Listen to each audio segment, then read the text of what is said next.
Lanjutkan surah Al-Baqarah ayat ke-36. Masih melanjutkan kisah Nabi Adam alaihi salam. Didahului oleh huruf atop. Pak di sini huruf atop itu diterjemahkan lalu. Wa azzallahumas syaitanu anha. Lalu setan telah menggelincirkan kepada mereka berdua, Adam dan Hawa, anha darinya. Darinya, ha itu beberapa pendapat ulama menafsirkan ada ha itu kembali kepada pohon sajarah, ya, tergelincir dari pohon, disebabkan pohon. Ada yang kedua dari taat, dari ketaatan, tergelincir dari ketaatan. Dan ada yang ketiga menjelaskan ayat ha ini, kata ganti Ikrimah ini adalah kembali kepada jannah, tergelincir dari surga. Tiga-tiganya ya saling melengkapi, itu penjelasan dari para ulama. Alhamdulillah ya, Masya Allah. Kemudian tipu daya yang berikutnya adalah ada di surat berikut, di ayat berikutnya. Wa qasamahuma, dan dia iblis bersumpah kepada keduanya, kepada Adam dan Hawa. Inni lakuma minan nasihin. Sesungguhnya aku bagi kalian berdua adalah penasehat. Jadi iblis membisikkan lagi, sumpah gitu kan, kalau bahasa kita mah, sumpah aku itu benar-benar ngasih nasihat buat kamu agar kamu tinggal di surga selama-lamanya, agar derajat kamu naik di hadapan Allah. Begitu Bu, ini benar-benar sebagai nasihat nih gitu. Maka sekarang kan begitu Pak ya Bu ya, banyak yang salah mengambil keputusan karena orang di sekelilingnya, orang yang di belakangnya, penasehatnya, ya, ya, yang punya jabatan, ya, jabatan apa saja bisa salah ngambil keputusan kalau dibisiki di belakangnya. Ah, gitu ya. Kalau ada yang dibisik di belakangnya, bisikannya yang salah. Dodorna ya dalam pewayangan. Jadi hati-hati juga hikmahnya. Tidak semua orang harus diminta nasihat. Pintalah sama orang tua, sama ulama yang memang sudah dianggap kesolehannya, ya, orang-orang yang sudah tahu kesolehannya. Jangan minta nasihat di media sosial. Nanti ada yang pura-pura ngasih nasihat padahal menjerumuskan. Nah, itu pelajaran yang bisa kita ambil dalam kisah Nabi Adam alaihissalam ini. Fa'azzallahumas syaiton, agar tidak salah keputusan, agar tidak tergelincir. Menurut iblis, api lebih mulia karena selalu ada di atas, Bu ya. Sementara tanah itu lebih rendah menurut iblis karena selalu ada di bawah. Qala fahrus minha fa innaka rajim. Allah berfirman, maka keluarlah dari surga, fa innaka rajim, maka sesungguhnya engkau adalah makhluk yang terkutuk, kata Allah. Gitu ya. Begitu.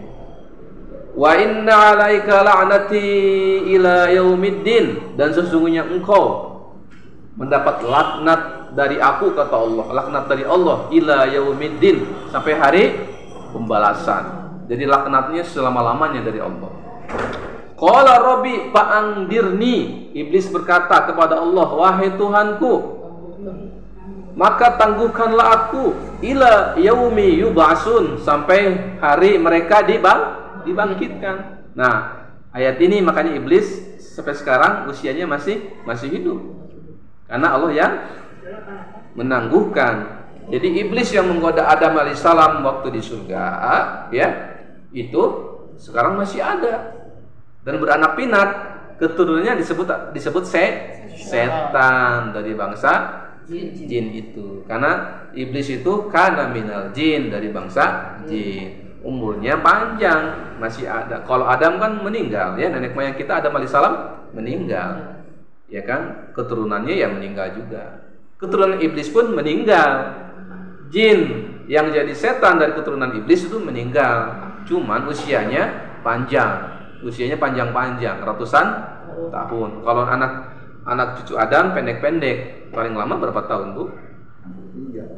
100 tahun, Bu ya, 80, 70. Kemudian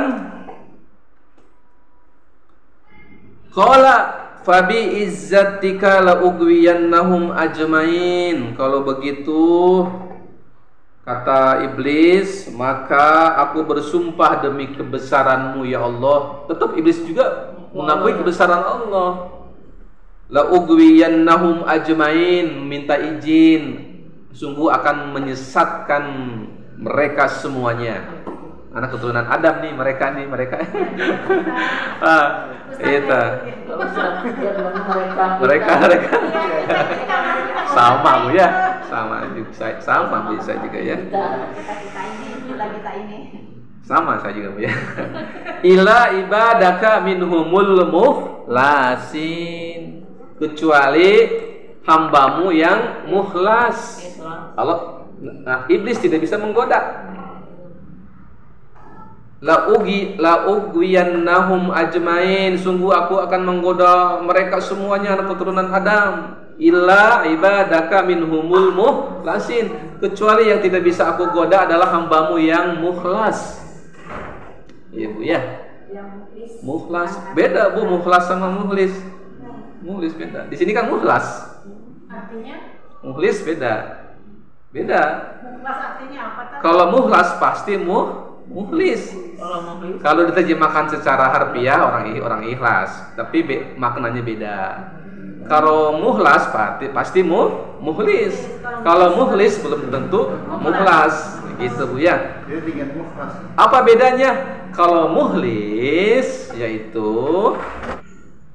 bada'u laka lillah. Ya. Dimulai dari kita kepada Allah. Tapi kalau mukhlas itu kaidahnya minallah laka, minallah dari Allah untuk kamu. Jadi anugerah dari Allah untuk seseorang, tetapi tidak ujug-ujug karena ada keibadahnya kuat. Ya, ilmunya mantap, maka Allah berikan keikhlasan gitu Bu. Kita ini mukhlis lah, saya belum mukhlas Bu ya. Mukhlis itu proses ikhlas. Wah, kita ngaji di sini, kita sholat, kita ada perasaan kita ini insya Allah ikhlas. Berarti kita masih itu mukhlis. Kalau kita masih punya perasaan kita ini insya Allah ikhlas, berarti kita mukhlis. Kalau mukhlas itu di atas mukhlis, itu kebiasaan Bu. Keikhlasan yang sudah jadi kebiasaan, yang jadi habit. Mudah-mudahan kita termasuk orang mukhlas. Karena orang yang mukhlas nggak akan bisa digoda oleh iblis. Karena apapun godaan, ya dia lurus-lurus saja, tidak tergoda. Ya, tergoda gitu. Mantap. Keikhlasannya sudah mantap, sudah jadi kebiasaan. Kenapa jadi kebiasaan? Ya karena dia diawali dengan perjuangan. Orang yang rajin sholat berjamaah, kalau sudah di atas 40 hari menjadi kebiasaan sholat berjamaah, itu dia bisa jadi mukhlas. Begitu Bu ya. Menurut orang lain berat kok sholat subuh berjamaah 40 hari, iya tidak putus-putus. Menurut orang lain berat kok, tapi bagi dia biasa aja karena dia sudah mukhlas. Itu bedanya. Karena dari hati ya, Allah sudah memberikan kepadanya rasa itu. Tapi tidak ujug-ujug, ada prosesnya. Karena dia rajin. Iya Bu ya. Mudah-mudahan kita masuk orang yang kalau kita rasa-rasanya masih mukhlis. La utiyannahum. Kemudian aku sungguh akan mendatangi mereka, anak cucu Adam. Ya Bu, termasuk saya. Min aidihim, dari arah depan, yaitu berupa lupa dengan kehidupan akhirat, lupa kesengsaraan akhirat. Yang kita ingat-ingat kesengsaraan dunia saja. Besok gimana ya itu anak-anak sekolah, besok gimana ya ada ini ada itu. Yang dipikir kesusahan dunia. Kadang-kadang kita jarang memikirkan kesusahan akhirat ya. Jarang Bu ya. Nah, jangan-jangan kita sudah terjebak godaan setan. Yang lebih parah lagi, lu nggak percaya ada kehidupan akhirat. Itu yang dari dimaksud arah depan menurut para ulama. Ya. Kemudian wa min khalfihim, itu dari arah belakang mereka. Apalah berkah mereka? Kita cinta dunia, hubud dunia. Yang ada di pikiran kita, kapan bikin rumah 3 lantai, kapan beli kendaraan merek terbaru, ya boleh ya. Tapi kalau itu jadi impian terus, jadi angan-angan ya, jadi pikiran, Pikirin akhirat. nggak ada. Saya pengen tinggal di surga Firdausi a'la, kikir. Kalau cinta dunia jadi kikir. Mobil di tengah jalan ada yang nyenggol, marahnya minta ampun. Ya, kadang bisa marahnya besar, bisa nendang-nendang orang yang, ya, ibu-ibu yang nyerempet ditendang misalkan, karena dia saking cinta sama mobilnya mahal. Tapi kalau orang yang soleh keserempet, nggak apa-apa Bu ya, nggak apa-apa Bu ya. Ini Bu dari saya lah Bu, buat ibu luka tuh kasihan, begitu kan orang yang soleh Bu ya. Kemudian wa'an aima nihim, dari kanan mereka, yaitu dibikin subhat terhadap agama. Padahal yang haram jelas, yang halal jelas, tapi mereka dibikin subhat tuh ya, dibikin ragu terhadap agama, terhadap Al-Quran.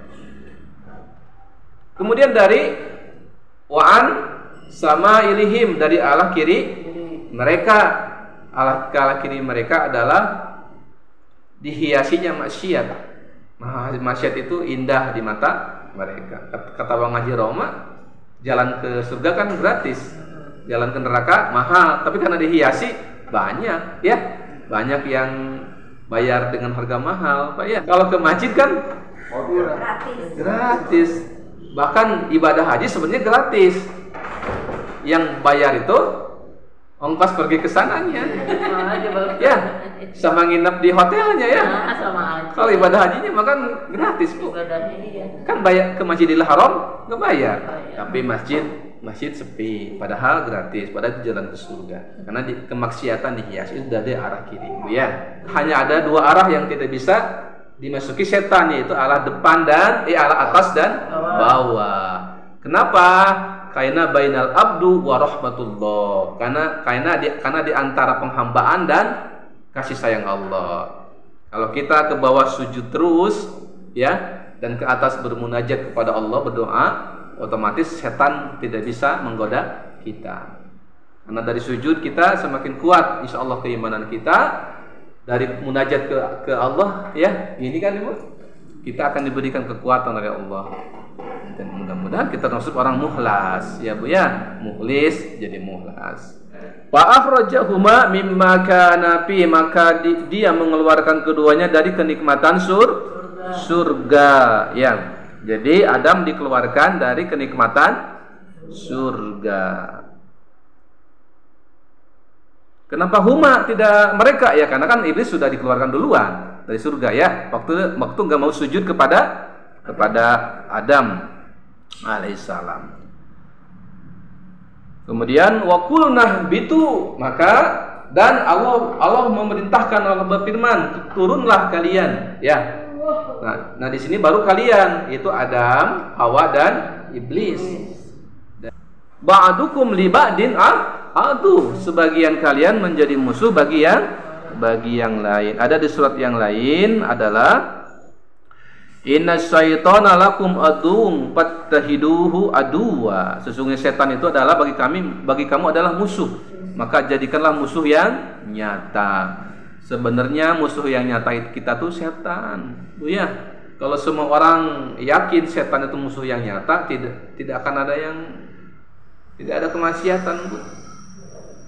Karena kita masih belum menganggap setan musuh nyata, bahkan dijadikan teman, naudzubillah min dzalik, secara tidak langsung, maka terjadilah kemaksiatan. Bahkan terjadilah permusuhan-permusuhan di antara manusia karena campur tangan dibisiki oleh setan. Padahal yang harus dimusuhi itu adalah setan, itu ya. Walakum fil ardi mustaqarru wa mataun ila hin. Dan bagi kalian yang tadi sudah jelaskan, iblis, Adam, Hawa dan keturunannya, bumi sebagai tempat tinggal sementara. Ilahin itu sementara. Ada yang 20 tahun, ada yang baru lahir juga meninggal, ada yang 60 tahun Bu ya, ada yang 70 tahun, kita nggak tahu Kita nggak tahu sampai kapan. Ya, tidak ada yang tahu berapa kita, ya, kapan usia kita akhirnya, ajalnya, di mana kita diwafatkan, ya, dan dengan cara apa kita wafat, itu yang tidak ada yang tahu. Maksud ayahanda almarhum, ya, tidak tahu bakal meninggal di rumah saya, ya, nah, di Bekasi, tidak tahu, ya, tidak ada yang tahu, dan tidak tahu hari itu. Kalaupun saya hari tadi itu saya nggak akan kerja, saya akan tungguin, ya, almarhum dari pagi, kan kita, kan manusia itu memang lemah, Bu, ya, tidak. Itu ada di surat Luqman, ayat terakhir itu, ya. Kapan, apa yang akan terjadi besok, kita kan tidak tahu, dan di mana, di bumi mana kita akan meninggal, ya. Walaupun di rumah kita nggak tahu apakah di kamar kita, apakah di dapur, itu kan pijakan kita, bumi kan, bumi itu jangan diartikan Indonesia, Amerika, ya. Bumi itu tempat kita berpijak, tempat kita diam. Walaupun di rumah sendiri, bisa jadi di kamar, bisa jadi di kamar mandi, bisa jadi di dapur. Ya, kita berdoa saja. Mudah-mudahan kita dimatikan Allah, diwafatkan Allah itu dalam di tempat terbaik, dalam waktu terbaik, kondisi terbaik, Bu, ya.